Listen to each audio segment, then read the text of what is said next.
قربانیاں دے رہے تھے، دونوں جذبے ساتھ ساتھ چل رہے تھے۔ تو جس طریقے سے کچھ لوگ مدینہ منورہ میں منافق تھے، اسی طرح مدینہ منورہ کی باہر کی جو آبادیاں تھیں، آبادی مدینہ گرد و نواح کی آبادیاں، ان میں بھی کچھ لوگ منافق تھے۔ تو یہاں ان کے آنے کا ذکر ہے۔ ارشاد فرمایا وَجَاءَ الْمُعَذِّرُونَ، یہ معذرون جو ہے یہ معذرت سے اس کے فائل کا صیغہ ہے، عذرَ یعذر عذیرا، یعنی معذرت کرنے والے۔ اور آپ کے پاس معذرت کرنے والے آئے، من الاعراب، اعراب میں سے۔ یہ دو لفظ ہوتے ہیں، ایک ہے اعراب حمزہ کی زیر کے ساتھ، یہ جو شروع میں لفظ آتے ہیں جس کو ہم الف کہتے ہیں، مثلا اکرم ہے، ہم کہتے ہیں کہ الف کاف نہیں بھی، یہ ایکچولی الف نہیں ہوتا، الف ہمیشہ ساکن ہوتا ہے اور کبھی شروع میں نہیں آتا، الف ہمیشہ کلمہ کے درمیان میں آتا ہے، جیسے قالا، مالا وغیرہ۔ جو شروع میں آئے متحرک کو وہ حمزہ ہوتا ہے، جیسے ہم شروع میں اس کو الف کہتے ہیں۔ تو ایک ہے لفظ اعراب، اعراب میں حمزہ یا الف پر زیر ہے، اس کا معنی ہوتا ہے ظاہر کرنا، اعراب کا معنی ہے ظاہر کرنا۔ جیسے الفاظ پہ جو حرکتیں لگی ہوتی ہیں، حرکات، ان کو ہم اعراب کہتے ہیں، کیونکہ وہ تلفظ کو ظاہر کرتے ہیں۔ یعنی اگر آپ معذرون پہ یہ پیش نہ ہو، یہ زبر نہ ہو، یہ زیر نہ ہو، تو عام بندے کو کیا پتہ ہے کہ یہ ان پر کیا پڑھا جائے گا، ان پہ کیا پڑھا جائے گا؟ تو یہ الفاظ کے تلفظ کو ظاہر کرتے ہیں، اس لیے انہیں اعراب کہا جاتا ہے۔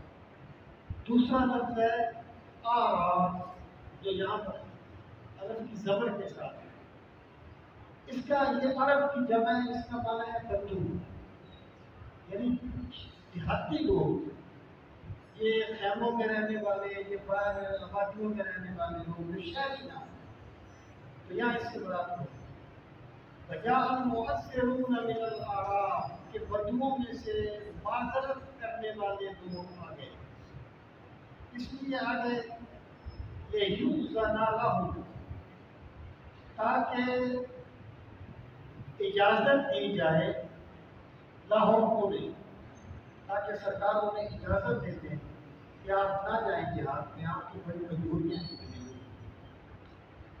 وَقَعَدَ الَّذِينَ كَذَّبُوا اللَّهَ وَرَسُولَهُ، وَقَعَدَ اور بیٹھے رہے، الَّذِينَ جو لوگ، كَذَّبُوا جنہوں نے جھٹلا دیا، اللہ تعالیٰ کو، وَرَسُولَهُ اور اللہ تعالیٰ کے رسول۔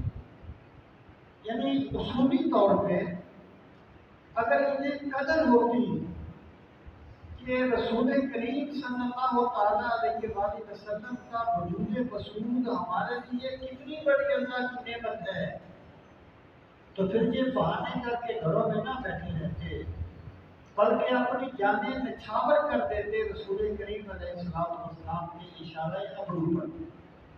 تو اس کی بنیاد یہ ہے کہ انہوں نے اللہ تعالیٰ اور اللہ کے رسول صلی اللہ تعالیٰ علیہ وسلم کو مانا ہی نہیں ہے۔ اگر انہوں نے مانا ہوتا تو یہ ایسے بہانے نہ کرتے۔ اس کا مطلب یہ ہو گیا کہ جب بھی کوئی بندہ کسی نیکی کے لیے خام کا ایک بہانہ کرتا ہے کہ میں وہ نہیں کر سکتا، تو ایکچولی یہ اس کے ایمان کی کمزوری ہوتی ہے۔ منافقین کا ایمان تو تھا ہی نہیں، اگر ہم اس کو عام حکم کریں تو یہ ایمان کی کمزوری ہے۔ میں کہا کرتا ہوں کہ بندہ کہتا ہے نا کہ میں نماز تو پڑھنا چاہتا ہوں لیکن سستی ہو جاتی ہے، میں فلاں کام تو کرنا چاہتا ہوں لیکن سستی ہو جاتی ہے، تو نفسیات والے کہتے ہیں کہ سستی وہاں ہوتی ہے جسے بندہ اہمیت نہیں دے رہا ہوتا۔ جس چیز کی بندے کے نزدیک اہمیت ہوتی ہے نا، بندہ وہاں کبھی سستی نہیں کرتا۔ یعنی کبھی کسی بندے نے سستی کرتے ہوئے زہر نہیں کھایا، اپنا ہاتھ آگ میں نہیں ڈالا، بندے کو پتا ہوگا میں نے کل کہیں جانا ہے، لاہور جانا ہوگا، اپنے آپ گھر ممکن اور مراد کو نہیں پینا ہے۔ ایکچولی یہ احساس جو ہے نا یہ یقین سے پیدا ہوتا ہے۔ تو منافقین جو تھے ان کے بارے میں فرمایا کہ ایکچولی انہوں نے اللہ اور اللہ کے رسول کو مانا ہی نہیں ہے، اس لیے باتیں کر رہے ہیں۔ آگے فرمایا سَيُصِيبُ الَّذِينَ كَفَرُوا مِنْهُمْ عَذَابٌ أَلِيمٌ۔ اب یہ منافق تھے، ان کی دو صورتیں ممکن تھیں۔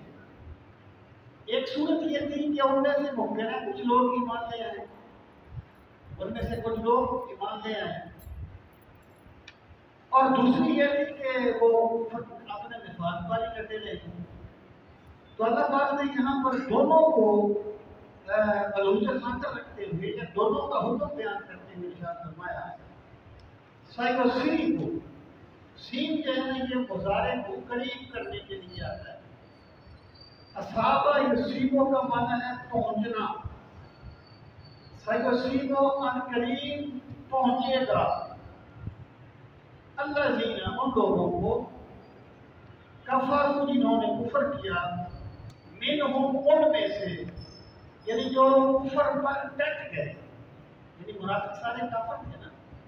پھر آپ یہ کہیں گے کہ اس سے کیا مراد ہے کہ وہ ان میں سے جو کفر پر ڈٹ گئے، جیسے فرمایا ان الذین کفروا سواء علیہم اانذرتہم ام لم تنذرہم لا یؤمنون، کہ جنہوں نے کفر کیا انہیں ڈرائیں گے نہ ڈرائیں وہ ایمان نہیں لائیں گے، کہ اگر وہ ایمان لائیں گے نہیں تو پھر ان کو دعوت دینے کا کیا مقصد ہے؟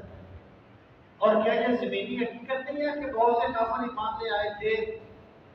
تو کفروا کا لفظ یہاں پر ہے ڈٹ جانے کے معنی میں، یعنی جو ہر حال میں اپنے کفر پر ہی ڈٹ گئے ان میں سے، تو انہیں کیا پہنچے گا؟ عذاب علیم، بڑا دردناک عذاب، یعنی جو اس روش کو چھوڑ کے ایمان کی طرف آ جائیں گے تو اللہ تعالیٰ ان کی سابقہ غلطیوں کو ایمان کے صدقے میں معاف فرما دے گا اور اللہ تعالیٰ ان کی توبہ قبول کر دے گا۔ لیکن جو اسی جگہ پہ چلتے رہیں گے اللہ تعالیٰ ان قریب انہیں بڑا سخت عذاب انہیں اپنی گرفت میں دے دے گا۔ تو منافقین کا جو عذاب ہے ایک تو آخرت کا عذاب ہے، آخرت کا عذاب تو ظاہر ہے، یہ یقینی اور قطعی بات ہے، لیکن یہ منافق دنیا میں بھی ذلیل ہو گئے، جس مقصد کے لیے یہ منافقت کرتے تھے نا، ان سے ایک ایک چیز چھین لی گئی تھی جس کے لیے یہ منافقت کرتے تھے، اور جن لوگوں نے ایمان کا راستہ اختیار کیا تھا اللہ تعالیٰ نے انہیں دنیا سے پہلے آخرت میں بھی جنتیں عطا فرما دی تھی، اور آج دنیا میں بھی اللہ تعالیٰ نے انہیں آخرت سے پہلے دنیا میں بھی عزتیں عطا فرما دی تھی، اور دنیا میں بھی ان کو وہ کچھ مل گیا تھا جن کا کوئی بندہ تصور نہیں کر سکتا۔ اب آگے ارشاد فرمایا کہ یہ تو بہانہ کرنے والے لوگ تھے، آگے جو حقیقی معذور ہیں ان کا ذکر ہے۔ لوگ ہوتے ہیں جو معذور ہوتے ہیں، ان کا دل تو چاہتا ہے کہ وہ نیکی کریں لیکن کر نہیں سکتے، تو یہاں اللہ تعالیٰ نے ان کا ذکر فرمایا، فرمایا لیس علی الضعفاء، نہیں ہے کمزوروں پر، ضعیف کی جمع ضعفاء، ولا علی المرضى، اور نہ ہی مریضوں پر، مرضى مریض کی، ولا علی الذین لا یجدون ما ينفقون، اور نہ ہی ان لوگوں پر لا یجدون جو نہیں پاتے ما ينفقون جو کچھ کو خرچ کرے، ان پر نہیں ہے، کیا نہیں ہے؟ حرج، کوئی گرفت، کوئی تنگی، یعنی ان لوگوں پر کوئی تنگی نہیں ہے، جو مریض ہیں کمزور ہیں ان پر اللہ تعالیٰ کوئی گرفت نہیں فرمائے گا۔ کب؟ اذا نصحوا للہ ورسولہ، اذا جب نصحوا مخلص ہو جائیں، نصرہ کا معنی ہوتا ہے اخلاص، الدین النصیحہ، سرکار نے فرمایا دین اخلاص کا نام ہے، دین مخلص مخلص ہونے کا نام ہے اللہ سے بندہ مخلص ہو، اللہ کے رسول سے مخلص ہو، ایمان والوں سے مخلص ہو۔ تو ارشاد فرمایا اذا نصروا للہ ورسولہ، جب وہ مخلص ہو جائیں اللہ تعالیٰ کے لیے اور اللہ کے رسول کے لیے، تو اللہ تعالیٰ دلوں کو دیکھتا ہے، وہ اعمال کو نہیں دیکھتا۔ ان اللہ لا ينظر الى صورکم ولا الى اعمالکم ولكن ينظر الى قلوبکم ونیاتکم۔ اللہ تعالیٰ تمہارے جسموں کی طرف نہیں دیکھتا، تمہارے ابدان کی طرف نہیں دیکھتا، بلکہ اللہ تعالیٰ تو تمہاری نیتوں کو دیکھتا ہے۔ اگر ایک بندہ فرض کرے حج کرنے کے لیے گیا ہے، اس نے اتنے پیسے لگائے ہیں لیکن نیت میں اخلاص نہیں ہے، ریاکاری ہے، دکھانا چاہتا ہے، اللہ کی بارگاہ میں اس کی کوئی قدر نہیں ہے۔ لیکن ایک بندہ جا نہیں سکا، لیکن یہاں بیٹھ کے حرم کی یاد میں آنسو بہاتا ہے، مدینے کو یاد کر کے اشکبار ہو جاتا ہے، تو عین ممکن ہے اللہ تعالیٰ اسے جانے کے بغیر ہی حج کا ثواب عطا فرمائے۔ میرا رب تو نیتوں کو دیکھتا ہے، وہ تو اخلاص کو دیکھتا ہے۔ خدا جب یہ مخلص ہو گئے نا، ان میں کوئی گرفت نہیں ہوگی، یہ نہیں جا سکیں گے، ہم انہیں جانے کا ثواب عطا فرمائیں گے۔ یہ جہاد نہیں کریں گے، ہم انہیں جہاد کرنے کا اجر عطا فرمائیں گے، ہم تو نیتوں کو دیں گے۔ ارشاد فرمایا ما علی المحسنین من سبیل، یہ نام ضابطہ دے دیا۔ محسنین جو ہے نا احسان سے اس میں فاعل ہے، اس کا لفظی معنی تو نیکی کرنے والے ہیں، لیکن یہاں پر یہ اخلاص کے معنی نہیں ہے۔ وہ جو حدیث جبریل میں 3 سوال کیے تھے نا جبریل نے کہ اسلام کیا ہے، ایمان کیا ہے، تو اس نے تیسرا سوال یہ کیا تھا احسان کیا ہے۔ تو سرکار نے فرمایا تھا احسان یہ ہے ان تعبد اللہ کأنک تراہ فإن لم تکن تراہ فإنہ یراک، کہ اللہ کی عبادت اتنا ڈوب کے کیا کر کے گویا تو اللہ کو دیکھ رہا ہے۔ اگر یہ نہ ہو تو کم از کم یہ کیفیت ضرور تعریف کیا کر کہ میرا رب مجھے دیکھ رہا ہے۔ اخلاص کے اس درجے کو احسان کہا جاتا ہے۔ یہاں پر محسنین جو ہے نا وہ مخلصین کے معنی میں ہے۔ ارشاد فرمایا ما علی المحسنین من سبیل، اور نہیں ہے مخلص لوگوں پر کوئی راستہ، یعنی کوئی غلط، کوئی گناہ وہ نیکی نہیں کر سکتے، اللہ انہیں نیکی کرنے کا اجر دے گا۔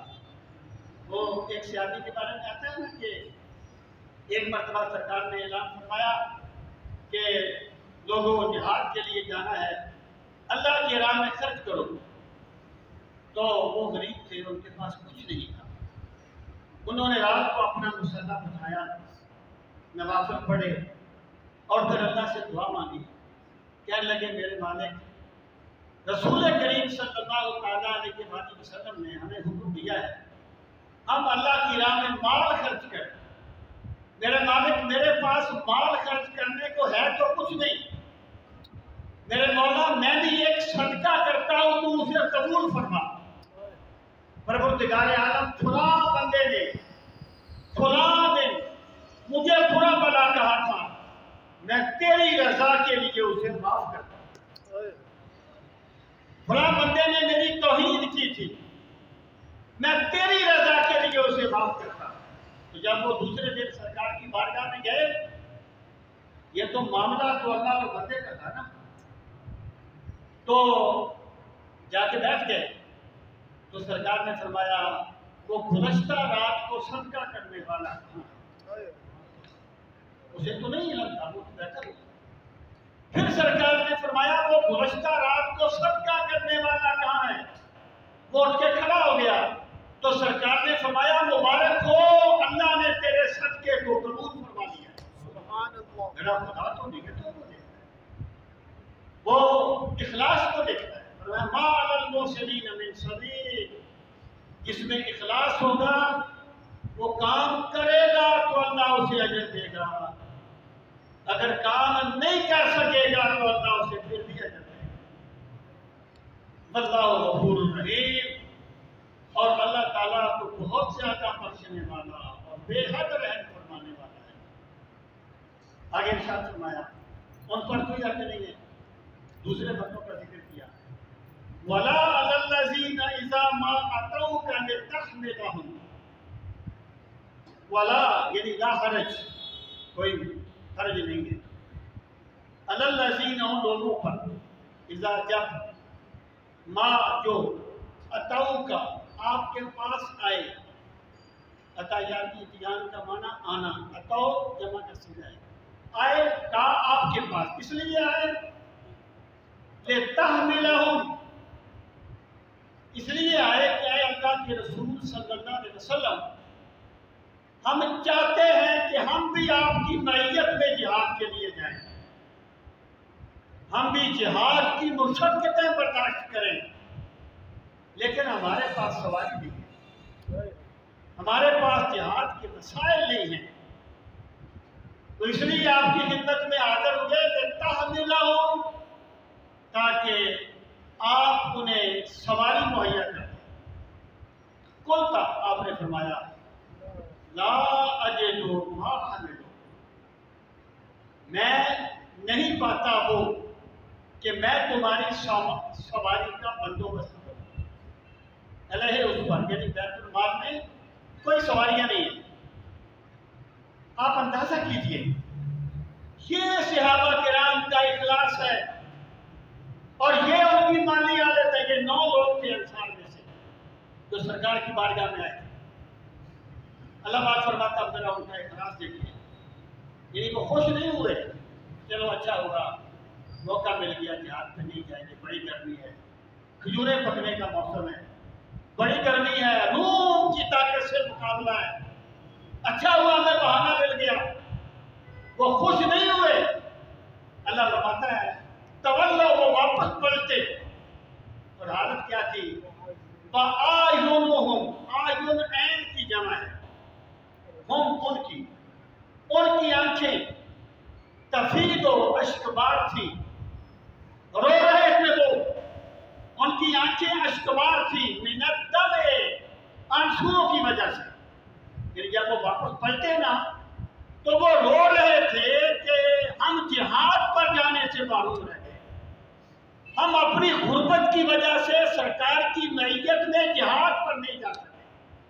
حضرت استاد گرامی نے یہاں ایک جملہ لکھا، حضرت ضیاء الحق رحمۃ اللہ تعالی علیہ نے، فرماتے ہیں انہیں اپنی غربت کا جتنا دکھ آج ہوا ہوگا پہلے کبھی نہیں ہوا ہوگا، کہ غریب تو تھے لیکن ہمیں یہ تو علم نہیں تھا کہ ہماری غریبی ہمیں سرکار مدینہ کے ساتھ سفر کرنے سے روک دے گی، ہم سرکار کی معیت میں جہاد نہیں کر سکیں گے۔ انہیں اپنی غربت کا جتنا دکھ اب ہوا ہوگا اتنا پہلے کبھی نہیں ہوا ہوگا۔ یہ محبت والے کی اپنی سوچ ہوتی ہے، یعنی ایسی اللہ ان کو شرح صدر دیتا ہے کہ وہ اپنی محبت کی وجہ سے اللہ تعالیٰ ان کو ایسی چیزیں سمجھا دیتا ہے۔ اللہ پاک نے فرمایا تفیض من الدم حزنا، کہ آیونہم تفیض من الدم حزنا، وہ واپس پلٹے، حزنا کا معنی ہے غم، دکھ، یہ اس کی علت ہے، یعنی کیوں رو رہے تھے؟ دکھ کی وجہ سے رو رہے تھے کہ آئے ہماری غریبی، آج ہم سرکار کی معیت میں جہاد کے لیے نہیں جا سکتے۔ اللہ یجد ما ینفقون، یہ غم کرتے ہوئے اللہ یجدو، کہ وہ نہ پا سکے، ما ینفقون، جو کچھ وہ خرچ کرے، یعنی راہ جہاد میں جانے کا جو سامان ہوتا ہے نا ان کے پاس نہیں تھا، اور اس غم میں وہ رو رہے تھے کہ آج ہماری غربت کی وجہ سے ہم سرکار کی معیت میں جہاد کے لیے نہیں جا سکتے۔ اب آپ اس چیز کو یاد رکھنا، منافقین اور اہل ایمان کا تذکرہ اکٹھا آ رہا ہے، پہلے ایک ذکر آتا ہے پھر دوسرے کا ذکر آتا ہے، جب سے شروع ہوا ہے اس اسلوب کو مت بھولنا، آگے جا کے میں آپ کو بتاؤں گا کہ یہ بات میں کیوں آپ سے کہہ رہا ہوں۔ آگے فرمایا انما السبیل، سبیل کا معنی ہے راستہ، یہاں اس سے مراد ہے گرفت۔ انما کا معنی ہوتا ہے فقط، یعنی گرفت تو صرف ان پر ہے۔ انما سبیل فقط گرفت جو اللہ اوپر، الذین جو یستأذنون کا، اذن کا معنی اجازت، استاذنا الف سین پہ آ گیا، طلب کا مادہ آ گیا، اجازت طلب کرنا۔ یستاذنون، یہ مجھے اندازہ ہے کہ گرمی بڑی ہے، اللہ اس گرمی کے صدقے میں آپ کو جنت کی بہاریں نصیب فرمائے۔ تو مجھے احساس ہے لیکن تو ارشاد فرمایا یستأذنون کا، وہ آپ سے اجازت طلب کر رہے ہیں۔ حالت کیا ہے؟ وہم اغنیاء، اور وہ غنی ہیں، عذر نہیں ہے، کوئی مجبوری نہیں ہے، ویسے بہانہ کر رہے ہیں۔ تو اللہ ان سے ضرور پوچھے گا کہ جب میرا کملی والا جہاد پہ گیا تھا تم کیوں نہیں گئے؟ جب میرا محبوب اس کٹھن سفر پہ گیا تھا تم اپنے گھروں میں کیوں بیٹھے رہے تھے؟ ان سے اللہ تعالیٰ ضرور پوچھے گا۔ ردو، وہ راضی ہو گئے۔ بے یقونو، ساتھ اس کے ان یقونو، کہ وہ ہو جائیں مال خوالف، پیچھے رہ جانے والوں کے ساتھ۔ یعنی خوالف خالفتن کی جمع ہے، خالف کی نہیں ہے، اس کی جمع خالفون، یعنی ان کو عورتوں سے تشبیہ دی گئی، یعنی ان کی بزدلی کا اظہار کرتے کہ جیسے ہمارے ہوتا ہے نا کبھی کبھی کسی کو بزدل کہنا ہو، ہماری اسمبلی میں بھی ہوا تھا، اس کی طرف چوڑیاں پھینک دی تھی ایک بندے نے، تم یہ چوڑیاں پھینک کسی عورت پہ پھینکی گئی۔ تو میں یہ کہنا چاہتا ہوں کہ ان کو کہا گیا کہ وہ اتنے گر گئے ہیں کہ وہ مردانہ شجاعت سے ہی معروف ہو گئے، اور وہ بیٹھے رہنے والوں کے پاس بیٹھے رہے۔ آگے فرمایا وَطَبَعَ اللَّهُ عَلَىٰ قُلُوبِهِمْ، تبا کا معنی ہوتا ہے ٹھپا لگا دینا، یعنی جس کو آپ کہتے ہیں سیل کرتے ہیں۔ اللہ تعالیٰ نے ان کے دلوں کو سیل کر دیا ہے۔ ہر گناہ کی ایک سزا ہوتی ہے، اور جرم و سزا کا سلسلہ آخرت سے پہلے دنیا سے شروع ہو جاتا ہے۔ اجر و تعقیب فقط اشر پہ موقوف نہیں، زندگی بھی تو جینے کی سزا دیتی ہے۔ اللہ تعالیٰ زندگی میں بھی سزا دے دیتا ہے بندوں کو، اور یہی بہشت بھی ہے، حور و جبریل بھی ہیں، تیری نگاہ میں ابھی طاقت نظارہ نہیں۔ اللہ تعالیٰ سزا دیتا ہے، لیکن کیسے دیتا ہے؟ یہاں سزا اس طرح نہیں ہوتی جس کی کوئی توجیہ نہ ہو سکے، کیوں یہ ایک بندہ کام کرے اس کے ایک پتھر آ کے لگ جائے، غلط کام کرے، ایسے نہیں۔ یا اللہ تعالیٰ مختلف صورتوں میں سزا دیتا ہے۔ کبھی اللہ تعالیٰ بندے کو حرام کی طرف مائل کر دیتا ہے، کبھی اللہ تعالیٰ بندے کو برے دوست دے دیتا ہے، کبھی اللہ تعالیٰ بندے کو بگڑی ہوئی اولاد دے دیتا ہے، کبھی اللہ تعالیٰ بندے سے اپنی یاد چھین لیتا ہے۔ یہ میرے رب کے گرفت کے مختلف صورتیں۔ تو یہاں فرمایا طبع اللہ علی قلوبہم، اس کا نتیجہ یہ نکلا کہ اللہ نے ان کے دلوں پر ٹھپا لگا دیا ہے۔ اب یہ ہدایت پانا چاہیں گے بھی تو اللہ انہیں ہدایت نہیں دے گا، ان سے ہدایت قبول کرنے کی توفیق چھین لی گئی ہے۔ یہ بھی میرے خدا کی عذاب کی ایک صورت ہوتی ہے۔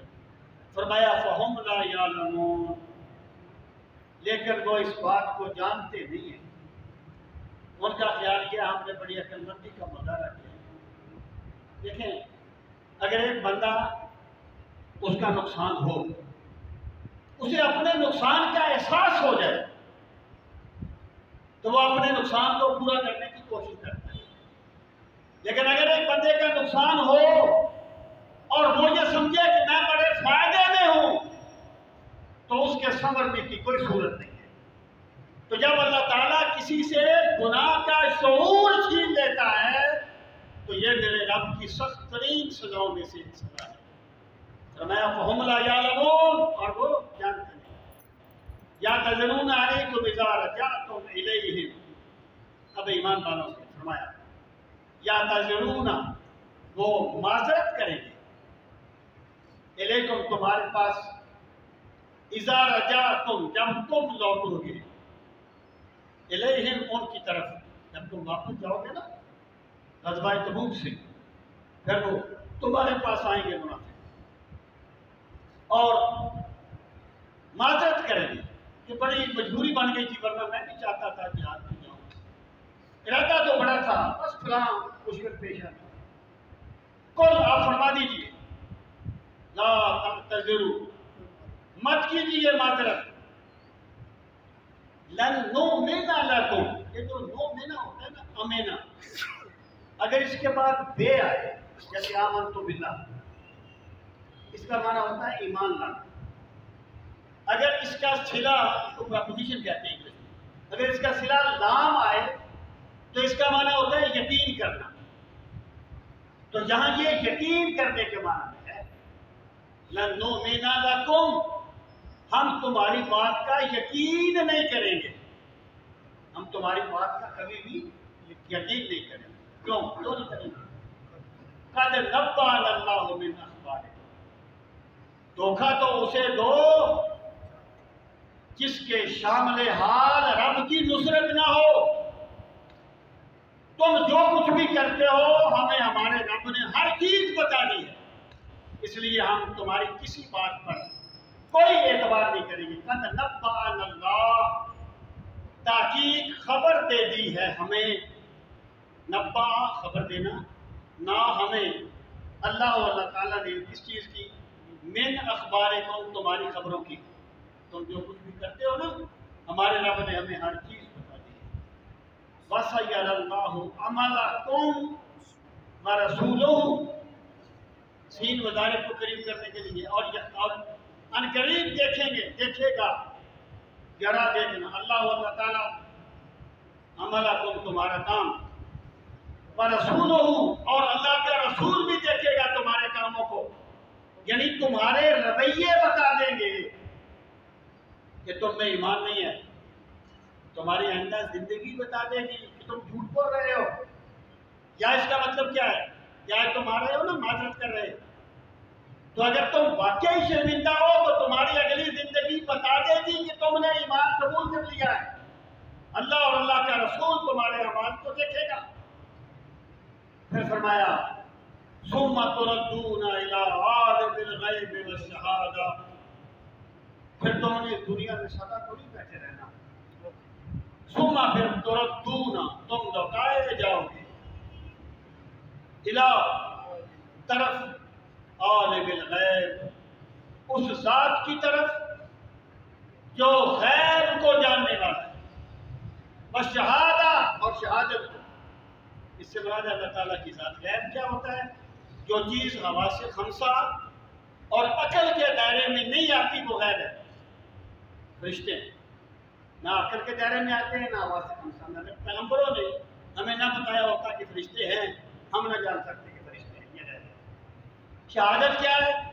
جو عالم جو حواس خمسہ اور عقل کے دائرے میں آ جائے وہ شہادت ہے۔ عذاب قبر کا تعلق کس کے ساتھ ہے؟ غیب کے ساتھ، کیونکہ وہ عالم غیب کا معاملہ ہے، ٹھیک ہے۔ اب دیکھیے اللہ تعالیٰ کیا ہے؟ عالم الغیب والشہادہ، وہ عالم الغیب بھی ہے اور عالم الشہادت بھی ہے۔ اب میرا سوال یہ ہے، اگر غیب جاننے والا اللہ ہے تو شہادت جاننے والا بھی تو نہیں ہے نا، تو ماننا پڑے گا کہ اگر کوئی بندہ یہ سمجھے کہ میں شہادت کا علم بغیر اللہ کی عطا کے حاصل کر رہا ہوں تو شرک ہوگا۔ اگر وہ کہے گا علم شہادت کا ہے لیکن اللہ نے سکھایا تو میں نے سیکھا، شرک نہیں ہوگا۔ اگر کوئی بندہ یہ کہے کہ فلاں بندہ خود غیب جانتا ہے تو شرک ہوگا۔ اگر عقیدہ یہ ہو کہ اللہ نے اسے غیب بتا دیا تو شرک نہیں ہوگا۔ اگر عالم الغیب اللہ کی صفت ہے تو عالم الشہادہ بھی اللہ کی صفت ہے۔ عالم الغیب والشہادہ، وہ جاننے والا ہے غیب اور شہادت۔ گویا فرمایا ہے منافقوں، اگر بالفرض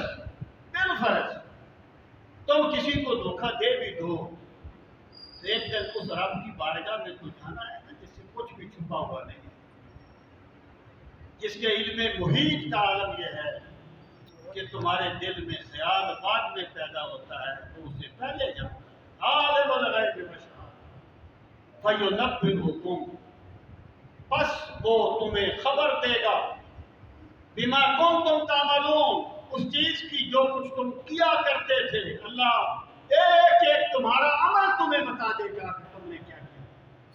اب فرمایا سیحلفون باللہ، ان قریب وہ قسمیں کھائیں گے اللہ کی، وہی جو جھوٹا ہوتا ہے قسمیں بڑی کھاتا ہے۔ سیحلفون باللہ، وہ ان قریب قسمیں کھائیں گے اللہ کی، لکم تمہارے پاس، کب؟ اذا انقلبتم، جب تم لوٹو گے، الیہم ان کی طرف، قسمیں کس لیے کھائیں گے؟ لتعرضوا عنہم، تاکہ آپ ان سے اعراض کر لیں، یعنی آپ ان کی بات کو مان لیں، ان پر کوئی سزا طاری نہ کریں، ان پر کوئی انہیں آپ ڈانٹے نہیں، اس لیے قسمیں کھائیں گے۔ فاعرضوا عنہم، بس آپ ان سے اعراض کر لیں، مطلب کیا ہے کہ آپ ان کی بات کو سنجیدگی سے نہ لیں، آپ ان کی بات پر انہیں ڈانٹے نہیں، یعنی کوئی وعدہ بھی نہ کریں کہ ہم نے آپ کی بات کو مان لیا، یہ آپ کیا کریں گے، اس کے پاس اہمیت نہیں ہے، کیونکہ ہے نا آپ بندہ کسی بندے کے پاس گیا ہے، اس نے کہا کہ ٹھیک ہے میں یہ کام کروں گا، وعدہ ہو گیا۔ ایک یہ ہے اس نے کہا کہ میں نہیں کر سکتا، انکار ہو گیا۔ اگر اس نے کوئی ایسی بات کی ہے جس میں نہ وعدہ ہے نہ انکار ہے، اس کو اعراض کہا جائے۔ اب کیا تو اس نے کوئی اہمیت نہیں دی، کوئی صحیح طریقے سے میری بات کو اہمیت نہیں دی، تو یہاں اس معنی میں کیا منافقین سے بیزاری کا اظہار کرتے ہوئے ان سے اعراض کر لیجیے۔ کیوں؟ انہم رجس، وہ ناپاک ہو چکے ہیں۔ یا ناپاک سے کیا مراد ہے؟ دل کی ناپاکی، بدن کی ناپاکی اور چیز ہے، اس سے مراد ہے دل کی ناپاکی۔ مراد یہ ہے کہ انہوں نے آپ کے ساتھ جو غداری کی ہے اس کی وجہ سے ان کے دلوں میں طہارت ختم ہو گئی ہے، وہ ناپاک ہو گئے ہیں، اب وہ اس قابل ہی نہیں ہے کہ ان کی طرف اہمیت دی، ان کی طرف کوئی بات کی ان کی طرف متوجہ ہوا جائے، جو ان کی بات کو کوئی اہمیت دی جائے۔ جزاء بما کانوا یکسبون، جزاء یہ بدلہ ہے بما کانوا بسبب اس کے ما کانوا یکسبون۔ کانوا یکسبون جو ہے یہ مضارع سے پہلے جب کانا آ جائے تو ماضی استمراری بن جاتا ہے۔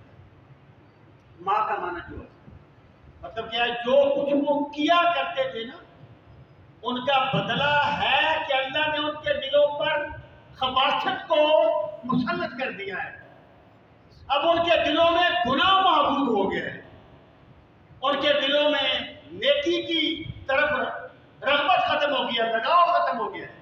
بما کانوا یکسبون یحلفون لکم، وہ قسمیں کھائیں گے تمہارے لیے، اس لیے لترضوا عنہم، تاکہ آپ راضی ہو جائیں ان سے۔ اب آگے اللہ پاک نے فرمایا فَإِن تَرْضَوْا عَنْهُمْ، بس اگر آپ راضی ہو جائیں ان سے، فَإِنَّ اللَّهَ لَا يَرْضَىٰ عَنِ الْقَوْمِ الْفَاسِقِينَ، فَإِنَّ اللَّهَ، بس بے شک اللہ، لا يَرْضَىٰ راضی نہیں ہوگا، عَنِ الْقَوْمِ الْفَاسِقِينَ نافرمان قوم سے۔ یہاں فاسقین جو ہے یہ قرآنی اصطلاح میں ہے، یعنی نافرمانی میں انتہا کو پہنچے ہوئے، فقہی اصطلاح میں نہیں ہے۔ اچھا اب یہاں پہ ایک بات ہے، اللہ تعالیٰ نے ایک مقام پر فرمایا اللہ و رسولہ احق ان یرضوہ، اللہ اور اللہ کا رسول اس کا زیادہ مستحق ہے کہ اسے راضی کیا جائے، یعنی اللہ اور اللہ کے رسول کی رضا ایک ہے، اللہ اور اللہ کے رسول کی اطاعت ایک ہے، نافرمانی ایک ہے، لیکن جب اگر آپ راضی ہو جائیں تو اللہ ان سے راضی نہیں ہونا۔ تو یہ ایک بات کو شدت سے، اس کا یہ مطلب نہیں ہے کہ ایسا ممکن ہے کہ رسول کریم صلی اللہ تعالیٰ علیہ وآلہ وسلم کی ایک رضا ہو اور اللہ کی رضا نہ ہو، کیونکہ یہ ان رسول کے خلاف ہے جن میں کہا گیا اللہ اور اللہ کے رسول کی رضا ایک ہے۔ تو یہاں پر یہ جو ہے نا یہ اسلوب شدت اختیار کرنے کے لیے کہ اگرچہ آپ میری رضا میں گم ہیں، اگر بالفرض آپ ان سے راضی ہو بھی جائیں تو میں ان سے راضی نہیں ہوں گا. یہ شدت سے بیان کرنے کا ایک اسلوب ہے جو محال ہے. مثلا حضرت پیر میر علی شاہ صاحب گولڑوی رحمۃ اللہ تعالی علیہ نے قرابت کے شرف پر ایک دلیل دی. قرابت کے شرف پر کہ جو رسول کریم صلی اللہ تعالی علیہ وآلہ وسلم کی آل پاک ہیں یا آپ کی ازواج مطہرات ہیں یا آپ کے قرابت دار ہیں، ان کو یہ ایک الگ شرف حاصل ہے. اس پر ایک دلیل دی. استدلال کس سے کیا کہ اللہ پاک نے فرمایا قل ان کان للرحمن ولد فانا اول العابدین. اے میرے نبی صلی اللہ علیہ وسلم آپ فرما دیں کہ اگر اللہ کے کوئی بیٹا ہوتا تو میں سب سے پہلے اس کی عبادت کرنے والا ہوتا. وہ اللہ کے بیٹا تو نہیں ہوگا نا، محال پر ہے نا، یہ چیز تعلیم کے محال ہے نا، اللہ کے بیٹا تو نہیں ہوگا. آپ فرماتے ہیں کہ ابھی سرکار سب سے پہلے اس کی عبادت کیوں کرتے؟ اس لیے کہ وہ اللہ کا بیٹا ہے. یہ قرابت کے شرف پر ایک دلیل ہے، لیکن کیونکہ یہ تعلیم بالمحال ہے اس لیے نہ اللہ کا بیٹا ہوگا نہ سرکار کسی اور کی عبادت کریں گے. تو یہ بھی تعلیم بالمحال ہے کہ نہ رسول کریم علیہ السلام اللہ کی رضا کے خلاف چلیں گے اور نہ اس کے برعکس کوئی دوسری بات ہوگی. یہ ہوتی ہے تاریخ بالمحال. فإن اللہ لا يرضى عن القوم الفاسقین. تو بے شک اللہ تعالیٰ نافرمان لوگوں سے راضی نہیں. الاعراب اشد کفرا ونفاقا. وہ جو بدو شروع میں جن کا ذکر تھا، وہ جو آئی جن کا ذکر چل رہا ہے، فرمایا الاعراب بدو اشد، زیادہ سخت ہیں. اس میں ابہام ہے کس میں سخت ہے؟ تو کفرا ونفاقا، کفر میں اور منافقت میں.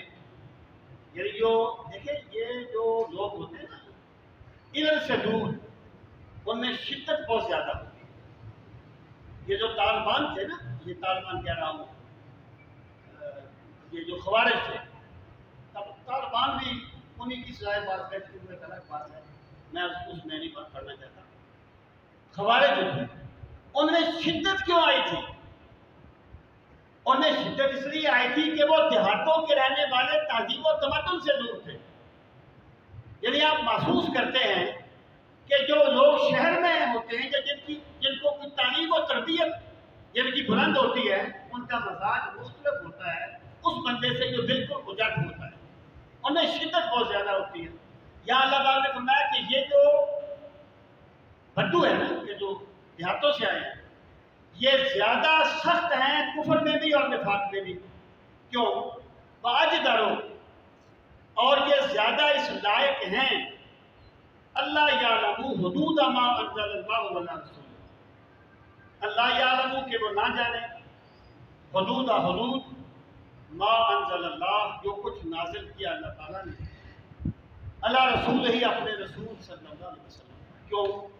اس لیے کہ اگر یہ صحابہ کرام کے ساتھ رہتے تو صحابہ کرام کی صحبت سے انہیں کچھ تو ان کے مزاج میں فرق آ جاتا.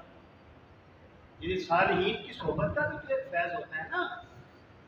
تو صحابہ کرام تو وہ طبقہ ہے، سرکار کی بارگاہ میں جاتے اس کا بھی انہیں فیض مل جاتا.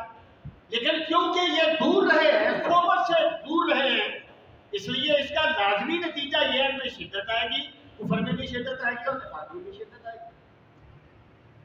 آگے ارشاد فرمایا واللہ علیم الحکیم، اور اللہ تعالیٰ سب کچھ جاننے والا ہے اور بہت زیادہ حکمت والا ہے. اللہ تعالیٰ بہتر جانتا ہے ان کا تدارک کس طریقے سے کرنا ہے اور ایمان والوں کو ان کے شر سے بچانا کس طریقے سے. آگے فرمایا ومن الاعراب، اور بدوؤں میں سے کوئی وہ ہیں من یتخذ، جو خرچ کرتا ہے، جو بنا لیتا ہے، خرچ کرتا ہے، بنا لے، اتخاذا بنا لینا، جو بنا لیتا ہے ما ينفق جو کچھ وہ خرچ کرتا ہے کیا بنا لیتا ہے؟ مغرمن چٹی.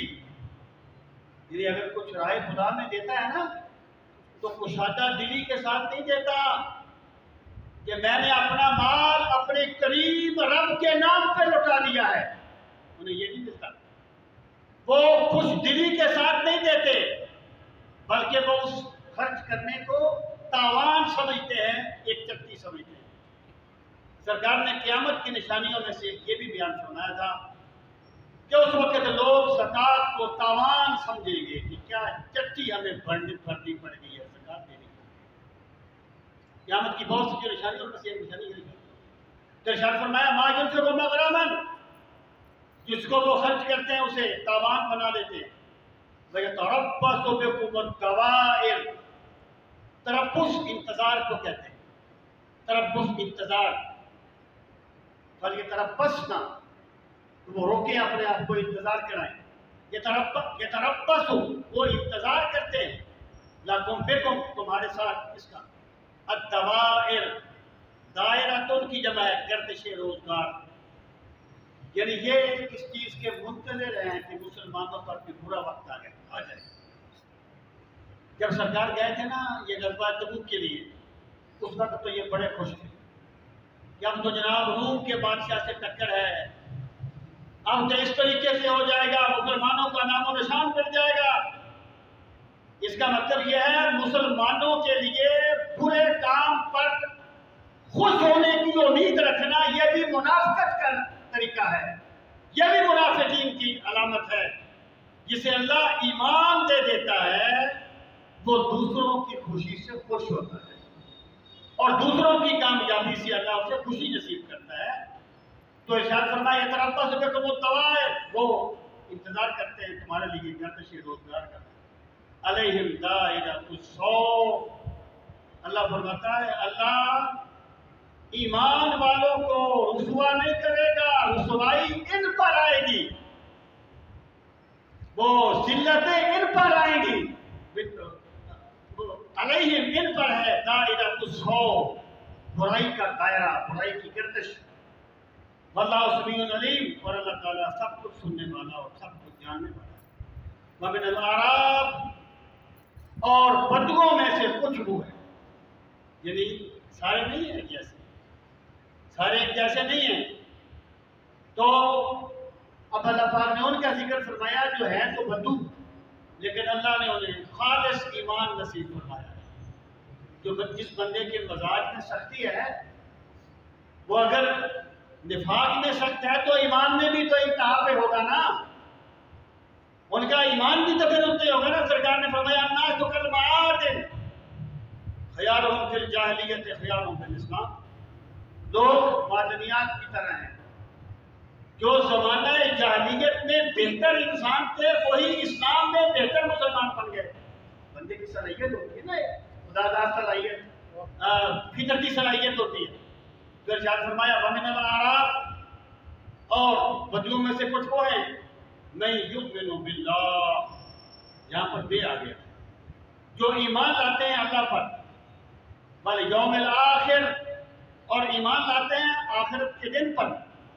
وَيَتَّخِذُ مَا يُنْفِقُ قُرْبَاتٍ عِنْدَ اللَّهِ وَصَلَوَاتِ الرَّسُولِ. پہلے اب ترجمہ دیکھ لیں کہ وَيَتَّخِذُ, اور وہ خرچ کرتا ہے اور وہ بنا لیتا ہے, ما ينفق, جو کچھ وہ خرچ کرتا ہے کیا بنا لیتا ہے, قربات عند اللہ, اللہ کی بارگاہ میں اپنے قرب کا ذریعہ. یعنی مال خرچ کرتا ہے اس لیے کرتا ہے کہ میرا رب مجھے اپنی محبت نصیب فرما دے, میرا مولا مجھے اپنا قرب نصیب فرما دے, یہ قرب محبت اس سے بنا دے, اس کا ذریعہ بنا لیتا ہے. صلوات الرسول, اور صلوات رسول کا ذریعہ بنا لیتا ہے. صلوات مثلا ہم یہ نہیں کہہ سکتے کہ صلوات علی ابو بکر, صلوات علی عمر, صلوات علی علی, نہیں کہہ سکتے. یہ ہم بیا کے ساتھ کہتے ہیں اصطلاحی معنوں میں, یہاں پر جو لغوی معنوں میں ہے. اس کا معنی ہے دعائیں. یعنی ایمان والے جو ہے نا جب وہ مال دیتے ہیں نا تو وہ خواہش کرتے ہیں کہ سرکار ہمیں اپنی دعا سے نواز دے. وہ سرکار کی دعاؤں کا اسے ذریعہ بنا لیتا ہے. آگے شاہ فرمائے الا انہا قربۃ اللہ، خبردار. وہ یعنی یہ کوئی جواب نہیں ہے، ویسے میں یعنی وہ جہالت کا جواب جہالت سے دینا چاہتا ہوں. جو لوگ کہتے ہیں نا کہ غیر نبی پر کسی پر صلوات نہیں بھیجی جاتی، آل کے علاوہ کسی پر صلوات نہیں بھیجی جاتی، صلوات صحابہ کے لیے نہیں ہے، صحابہ کے لیے نہیں ہے، تو یہاں پر تو بدو مراد ہے، اس سے صلوات اللہ ان پہ بھیج رہا ہے. یہ الگ بات ہے کہ صلوات سے مراد وہ نہیں ہے، تم سمجھتے ہو. وہ صلوات صرف انبیاء کے ساتھ خاص ہے. یہاں پر بھی کسی غیر نبی کے لیے صلوات کا لفظ آئے گا، وہاں اپنے لغوی معنی میں ہوگا، اس سے مراد ہوگی دعائیں. تو ان صحابہ پر صلوات ہے رسول کی طرف سے، مطلب کیا ہے؟ دعائیں. آگے خیال فرمایا الا انہا قربۃ اللہ، خبردار بے شک ہے وہ چیز قربۃ اللہ، ان کے لیے قربت کا ذریعہ. انہوں نے جو مانگا تھا نا ہمیں اللہ کا قرب مل جائے، ہمیں سرکار کی دعائیں مل جائیں، تو اللہ پاک انہیں ہر چیز عطا فرمائے گا، کیونکہ ان کے سینے ایمان کے نور سے منور ہے اور تقوی کے نور سے منور ہے. آگے ارشاد فرمایا سندخلہم اللہ فی رحمتہ. سین یہاں مضارع کو قریب کرنے کے لیے نہیں ہے. یہ جو بے کا لفظ ہے نا بسم اللہ، یہ قرآن مجید میں کم و بیش 22 معنوں میں استعمال ہے. لفظ بے ہی ہے، معنی مطلب سین کئی معنوں میں، یہاں پر یہ یقین کے معنی میں. سیدخلہم اللہ فی رحمتہ، ان قریب اللہ تعالیٰ انہیں اپنی رحمت میں داخل فرمائے گا. ان اللہ غفور الرحیم، بے شک اللہ تعالیٰ بہت زیادہ بخشنے والا ہے اور بے حد رحم فرمانے والا ہے. الحمدللہ رب العالمین والعاقبۃ للمتقین